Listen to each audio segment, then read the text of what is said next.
रहे तो राहुल गांधी जी आज शाम को घर से निकल गए। और राहुल गांधी जी जब निकले अपने घर से तो एक फ्लाईओवर के ऊपर बहुत से मजदूर परिवारों के साथ घर जाने के लिए निकले हुए थे। ये राहुल गांधी जी के एक मानवीय कहे, संवेदनशीलता कहे, जहां पर नेता अपने घरों में, दिल्ली के मुख्यमंत्री अरविंद केजरीवाल जी 50 दिन से ऊपर हो गया दिल्ली के हैं, दिल्ली के मुख्यमंत्री हैं, दिल्ली के लोग सड़कों पर हैं। एक बार भी, एक मिनट के लिए भी वो किसी अस्पताल में, इतना डर लगता है उनको। राहुल गांधी जी जिन मजदूरों से आज सड़क पे पटरी पर बैठकर उनसे मिले, उनका दर्द पूछा, उनकी मदद पूछी, क्या मदद कर सकता हूं। राहुल गांधी जी से एक ही बात उन्होंने कही कि हमें यहाँ से 200 किलोमीटर शायद झांसी की तरफ जाना है, हमें आप जाने की व्यवस्था करा लीजिए। और राहुल जी ने तुरंत उनसे बात की, उनकी समस्या जानी और उनके जाने की पूरी व्यवस्था करके गाड़ी में बिठाकर उनको रवाना किया। और इतनी ही देर में खबर फिर मीडिया में चल पड़ी कि वो जो मजदूर राहुल गांधी जी से सड़क के किनारे मिले थे, उन लोगों को उस गाड़ी में जिसमें कांग्रेस ने भेजने की व्यवस्था की थी, उसे उतार कर पुलिस ने डिटेन कर लिया है। और ये कहा है, ये आदेश ऊपर से आया।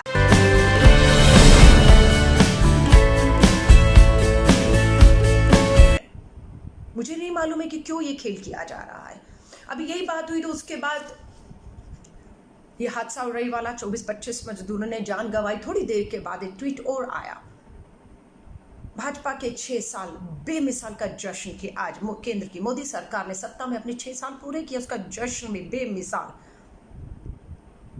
शर्मसार होना चाहिए था बेमिसाल की जगह, जश्न मनाया जा रहा है। उनका वीडियो बनाकर, प्रधानमंत्री जी का वीडियो बनाकर उनका आडंबर, उनका प्रचार, उनकी वाहवाही और ये वो सब सच्चाई से आंख पे पर्दा डालते हुए जश्न में डूबे हुए।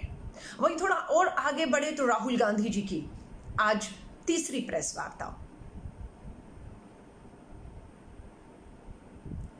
जनता के प्रति एक नेता विपक्ष के तौर पर अपने धर्म, अपनी जिम्मेदारी को समझते हुए आज तक राहुल गांधी जी ने आज तीसरी प्रेस वार्ता की। उन्होंने प्रेस के माध्यम से जनता के प्रश्न लिए, जनता के सुझाव लिए और उन्हें जो है सत्ता तक पहुंचाने के एक विपक्षी नेता के तौर पर पूरी कोशिश की।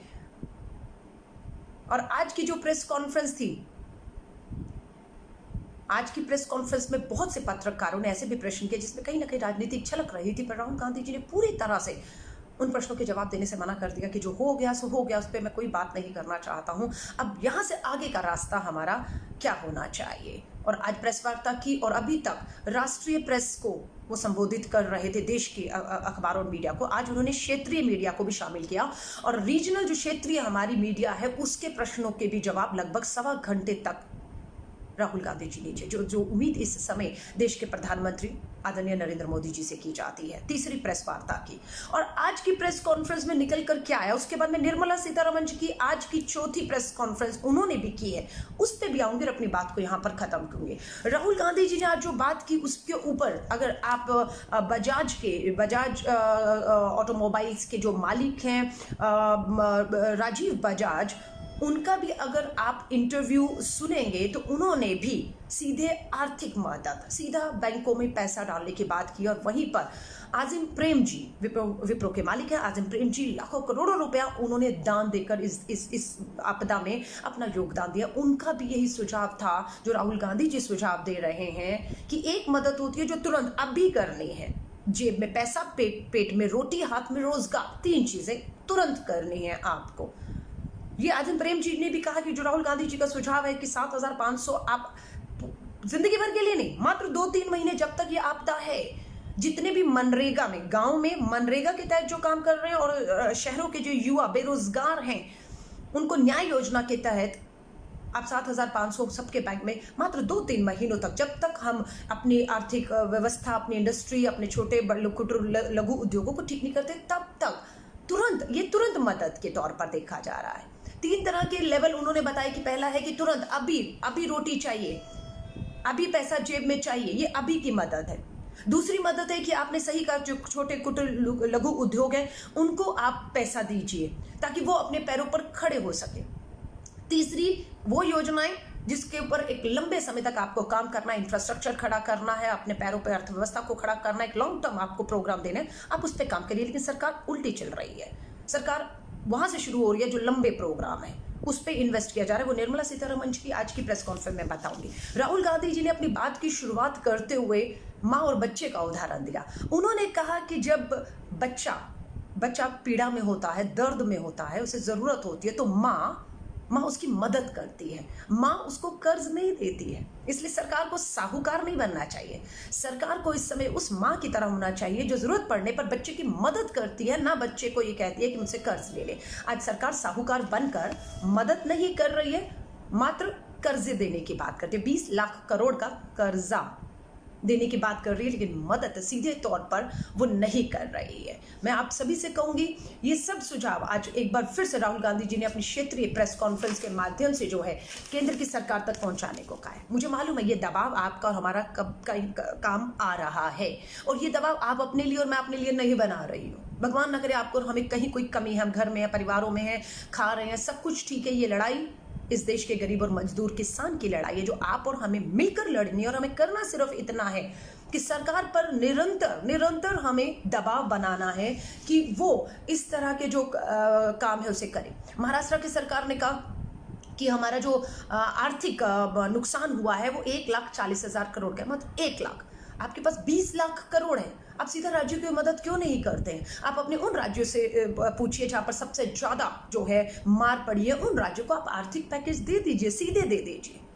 दिक्कत यह है कि केंद्र की सरकार पीएमओ से सब कुछ चलाना चाहती है, अपनी मुट्ठी में रखना चाहती है। और राहुल गांधी जी ने ठीक कहा, ये लड़ाई राज्यों से लड़ी जाएगी, ये लड़ाई जमीन पर लड़नी है, तो राज्यों की सरकारों को, मुख्यमंत्रियों को विश्वास में लेकर आपको लड़नी पड़ेगी।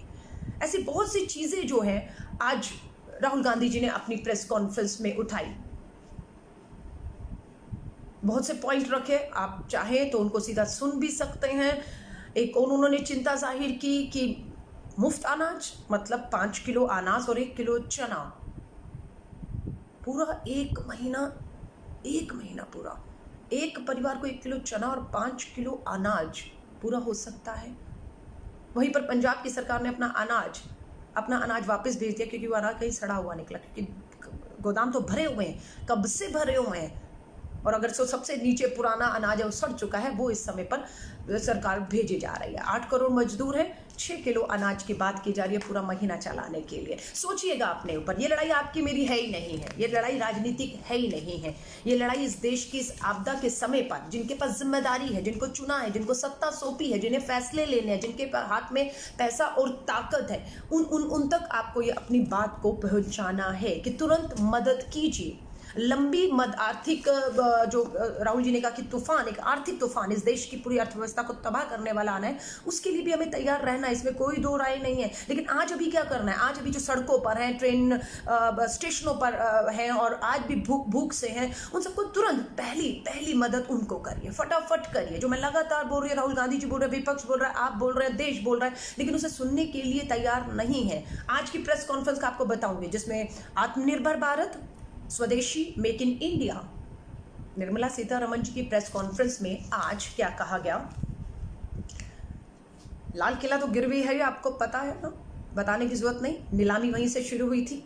देश की धरोहर, देश की संपत्ति कहते हैं ना, वो एक पिता अपनी ईमानदारी से कमाता है और अपनी खड़ा करता है, एक विरासत खड़ी करता है और अपने बेटे को आगे वो विरासत, वो खजाना, वो अपनी मेहनत की, ईमानदारी की पूंजी जो है वो देता है। लेकिन नालायक बेटा उसको दुगना करने की बजाय उसे एक करके बेच खाता है। यही देश की आज मोदी सरकार कर रही है। लाल किला नीलाम कर दिया, निजीकरण कर दिया। अब एक एयरपोर्ट तो अदानी अंबानी के हाथ में आ ही चुका है और अभी आज घोषणा की है कि 6 और हवाई अड्डों को, 6 और भारत के हवाई अड्डों को केंद्र की मोदी सरकार निजीकरण करके नीलाम करने जा रही है और बड़े बड़े उद्योगपतियों के हाथ में अब ये हमारे 6 बड़े हवाई जहाज जो है जाने वाले हैं, हवाई अड्डे जाने वाले हैं।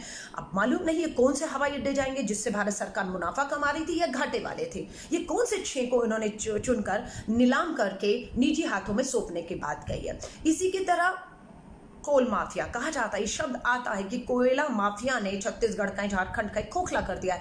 आज की सरकार ने यह भी फैसला किया है कि कोयला खदानों को भी पूरी तरह से निजीकरण का उसमें बढ़ावा करते हुए निजी कंपनियों को उसमें बहुत सी जो है छूट दे दी है कि आप हमारे इन खदानों के के ऊपर राज करें, उसकी मॉनिटरिंग क्या होगी ये मुझे नहीं मालूम। और सबसे बड़ी मुझे चिंता जो होती है देश की डिफेंस, देश का जो डिफेंस है उसके जो इक्विपमेंट है उसके इस्तेमाल की जो चीज़ें बनती हैं उसमें पहले फॉरेन डायरेक्ट इन्वेस्टमेंट, विदेशी निवेश मात्र 49% था। ये बात आती है आत्मनिर्भर भारत की, मेक इन इंडिया की, स्वदेशी की। डिफेंस में फॉरेन डायरेक्ट इन्वेस्टमेंट, विदेशी निवेश को 49% से 74% तक ले गए। अरे 100% कर देते। हमें तो मालूम है मेक इन इंडिया, आत्मनिर्भर भारत, आपकी स्वदेशी तो जुमला है। कल स्वदेशी की बात करते हैं, आत्मनिर्भर की बात करते हैं, मेक इन इंडिया की बात करते हो, और आज डिफेंस में ही आप विदेशी निवेश को 49% से 74% तक ले जाते हैं। ये सब चीजें आज निर्मला सीतारमण जी ने अपनी प्रेस कॉन्फ्रेंस में की। राहुल गांधी जी ने क्या प्रेस कॉन्फ्रेंस आज तीसरी बार करके देश के मुद्दों को आज उठाया और देश की सरकार को वापस जगाने के लिए कहा है। मैं आप सभी से कहूंगी, लेकिन आप कह रहे हैं कि हम लोग 3 लाख करोड़, 20 लाख करोड़ में से 3 लाख करोड़ कर्ज देंगे छोटे कुटीर लघु उद्योगों को खड़े होने के लिए। वो भी कर्ज लेने को तैयार नहीं है। वो कह रहे हैं हमारी फैक्ट्री, हमारे उद्योग बंद हो गए हैं क्योंकि मजदूर चला गया है। अब हम कर्ज लेकर करेंगे क्या? हमारी फैक्ट्री चाहकर भी हम शुरू नहीं कर पा रहे हैं क्योंकि अभी जब तक ये सेटल डाउन नहीं होंगी चीजें, लोग एक जगह जाकर पहुंचकर स्थिर नहीं हो पाएंगे और वहां अपना काम, अपनी चीजों को जो है वो नहीं। उन छोटे कुटीर लघु उद्योगों का भी कहना है कि आप हमें कर्ज देंगे, हम कर्ज ले लेंगे, लेकिन हमारे यहाँ पर काम करने वाला कोई नहीं है। ये कब शुरू उनको फायदा होगा पैसा देने का? जब जो मजदूर जहां जहां एक बार पहुंच गया है वहां पहुंच जाएगा, वहां सेटल हो जाएगा, और उसके बाद वहां अगर कोई कुटीर लघु उद्योग है उसमें वो जाकर काम करना शुरू होगा। अभी इसका कोई फायदा अभी होता हुआ नहीं दिख रहा। मैं नहीं यही कह रही कि ये गलत चीजें हैं, ये लॉन्ग टर्म के लिए बहुत बेहतर है, लेकिन आज के लिए आपको डिमांड से, सप्लाई से ज्यादा डिमांड लोगों की बढ़ानी और उस डिमांड के लिए उसके जेब में पैसा डालना ताकि वो निकाले और अपना बाजार में जाए। लेकिन ये तालमेल होते हुए दिख नहीं रहा है। दिल्ली के लोगों को कहूंगी, दिल्ली के मुख्यमंत्री ने लगातार झूठे आंकड़े, झूठ बोल कर, झूठी तसल्लियां दे देकर आज दिल्ली का आंकड़ा, मात्र दिल्ली भारत की राजधानी इतनी सी है, 10,000 लोग कोरोना वायरस से पीड़ित हो चुके हैं। 10,000 आज तक का आंकड़ा है। पिछले 24 घंटे में 6 मौतें हुई हैं और दिल्ली के अंदर ही लगभग 450, आज जब मैं बात करी 16 मई 2020 को दिल्ली के अंदर लगभग 450 लोगों की लोग कोरोना वायरस से पीड़ित मिले, 6 की मौत हुई है और कुल मिलाकर 140, सरकारी आंकड़ा बता रही हूँ, जिसे गलत भी कहा जा सकता है, जिसे छुपाया जा रहा है। दिल्ली के अंदर 10,000 कोरोना वायरस के पीड़ित हैं और जिसको लगातार छुपा कर दिल्ली की सरकार ने आपको और हमें धोखे में रखा है। क्यों सही पिक्चर नहीं दिखा रहे? आज भी केंद्र सरकार दावा कर रही है कि हम रोजाना 1 लाख लोगों का कोरोना वायरस पॉजिटिव टेस्ट कर रहे हैं।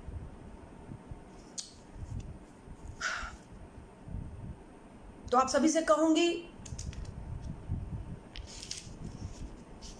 सोचिए, देखिए, समझिए, और जाते जाते सिर्फ यही बात कहूंगी, जो बातें हो रही हैं उनमें दूर दूर तक कहीं पे भी राहत मिलते हुए गरीब मजदूर किसान को, बेरोजगार को नहीं दिख रही। जो घोषणाएं आज भी चौथे फेज में की गई हैं 20 लाख करोड़ में, वो डिफेंस में, सिविल एविएशन में, कोल माइंस में, एक लॉन्ग टर्म के लिए की गई हैं।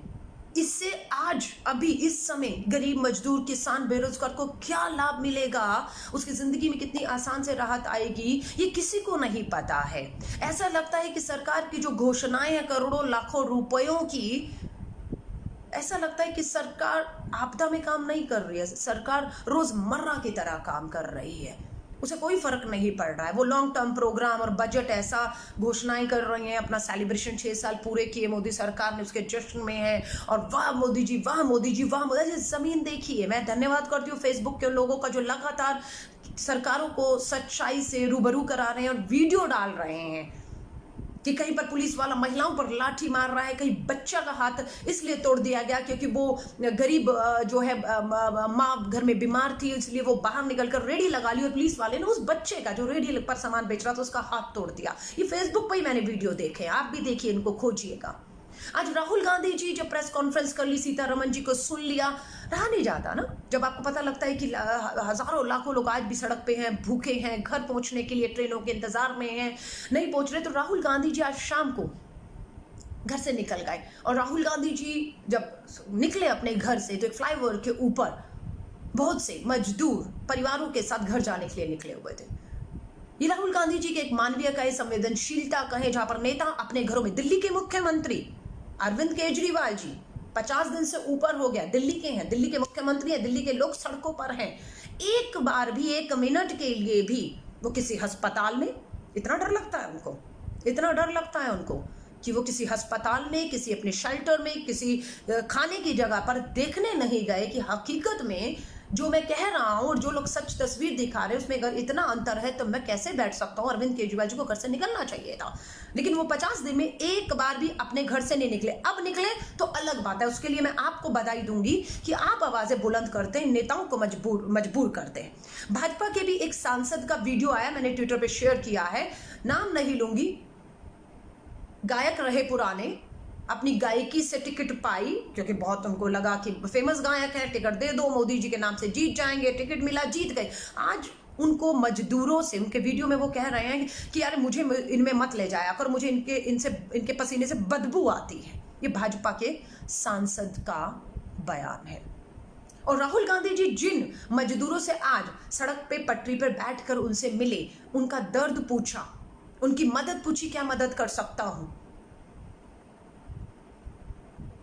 राहुल गांधी जी से एक ही बात उन्होंने कही कि हमें यहाँ से 200 किलोमीटर शायद झांसी की तरफ जाना है, हमें आप जाने की व्यवस्था करा लीजिए। और राहुल जी ने तुरंत उनसे बात की, उनकी समस्या जानी और उनके जाने की पूरी व्यवस्था करके गाड़ी में बिठा कर उनको रवाना किया। और इतनी ही देर में खबर फिर मीडिया में चल पड़ी कि वो जो मजदूर राहुल गांधी जी से सड़क के किनारे मिले थे, उन लोगों को उस गाड़ी में जिसमें कांग्रेस ने भेजने की व्यवस्था की थी, उसे उतार कर पुलिस ने डिटेन कर लिया है। और ये कहा है ये आदेश ऊपर से आया है। क्यों मजदूरों को डराया जा रहा है, क्यों परेशान किया जा रहा है? उनको घर जाना था, उनको रास्ते में रोककर क्यों थाने बुलाकर बैठा दिया गया? इन प्रश्नों के जवाब मेरे पास नहीं है। ये तो आप पूछिए कि क्या कर रही है व्यवस्था। अगर आप भाजपा के ट्विटर हैंडल पे जाएंगे, आप भाजपा के पेज पे जाएंगे, भाजपा के नेताओं के जाएंगे, आपको घास हरी हरी दिखेगी, चारों तरफ खुशहाली दिखेगी, लगेगा जश्न का माहौल है। बिल्कुल हमें 6 साल बेमिसाल का जश्न मनाना चाहिए, आतिशबाजी करनी चाहिए। लेकिन वहीं पर जब आप जैसे लोगों के, एक आम लोग जो आप जैसे हैं, जो Facebook, Twitter, Instagram, social media का इस्तेमाल कर रहे हैं, गली मोहल्लों इलाकों के इन हादसों की, इन दर्द और इन पीड़ा की तस्वीरें डालते हैं, तो भाजपा द्वारा दिखाई गई हरी भरी ये जमीन हमें बंजर दिखती है, हमें बंजर दिखती है, हमें दर्द और पीड़ा में दिखती है। मैं आप सभी से कहूंगी, बिल्कुल ये सच्चाई अपने कैमरों में कैद करिए, क्योंकि व्हाट्सएप के ऊपर तो पूरी तरह से, चाहे डॉक्टर हो, चाहे स्वास्थ्यकर्मी हो, चाहे पुलिस हो, सबके लगाम लगा दी गई है, क्योंकि वो अंदर की सच्चाइयां, आंकड़े आपके सामने ना रख पाए।